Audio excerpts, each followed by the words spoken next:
कर्मचारी संपावर गेल्याच्या माहिती माझ्याकडे नाहीये। जो 2 कर्मचाऱ्यांचं निलंबन केलं होता तो सुद्धा आता शासनाचं जो धोरण आहे की तुम्ही सर्व ऑनलाईन सिस्टम करावे म्हणून त्याप्रमाणे आपण आमच्याकडे असलेला जो अपील केसेस म्हणतात तो ऑनलाईन सिस्टम करण्यासाठी मी जेव्हापासून जॉईन केलेलं आहे त्यापासून मी 4 बैठक घेतलेला आहे।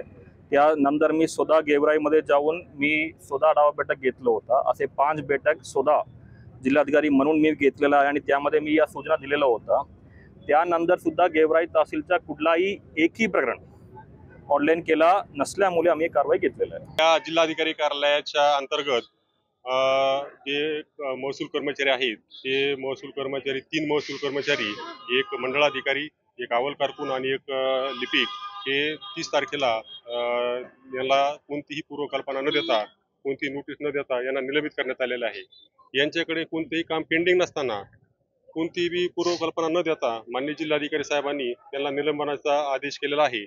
माननीय जिल्हाधिकारी साहेबाबरोबर काल आम्ही सर्व महसूल संघटना त्यांची भेट घेतली आणि जे कारवाई केली निलंबनाची ही कारवाई चुकीची आहे। ही कारवाई आपण जे निलंबन केलं आहे ते निलंबन तात्काळ रद्द करण्यात यावं ही आम्ही सर्वजण जाऊन चर्चा केली, परंतु माननीय जिल्हाधिकारी साहेबांनी त्या निलंबन मागे घेण्यास नकार दिला।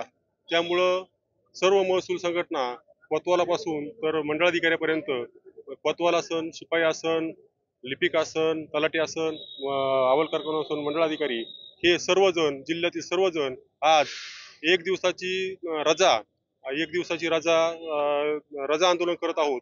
जर आज आंदोलन म्हणजे आज जर त्यांनी निलंबनाचा आदेश मागे घेतला नाही तर उद्यापासून आम्ही जोपर्यंत निलंबनाचा आदेश मागे घेणार नाही तोपर्यंत आम्ही बेमुदत बंद पुकारलेला आहे।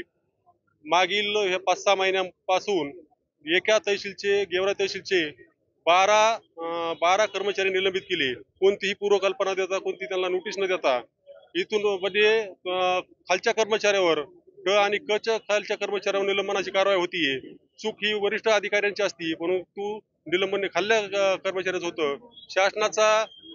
शासनाचा आदेश आहे की 3 महिन्यामध्ये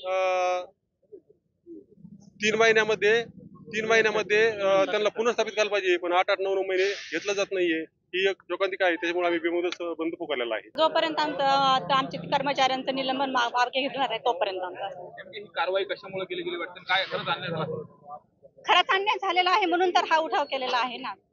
जिल्हाधिकारी महोदयांचं म्हणणं आहे की ऑनलाईनची कामं पेंडिंग होती आणि त्यांनी ऑनलाईनचे कामं जरी केली गेली नाही। ऑनलाईनचे जरी काम असेल तर त्या लोकांचं लॉगिनच नाहीये, आयडी नाहीये त्यांचा काढलेला गेलेला आणि अतिकृत हे करतात, अतिकृत कामं करता येते। त्यांच्याकडे चार्ज नसतानाही ते शासनाचं काम आहे, आपली जबाबदारी आहे म्हणून ते काम पार पाडतायत। तरी पण त्यांना आयडी लॉगिन नसताना सुद्धा त्यांना काम देऊनही मग ते कसं काम करतील?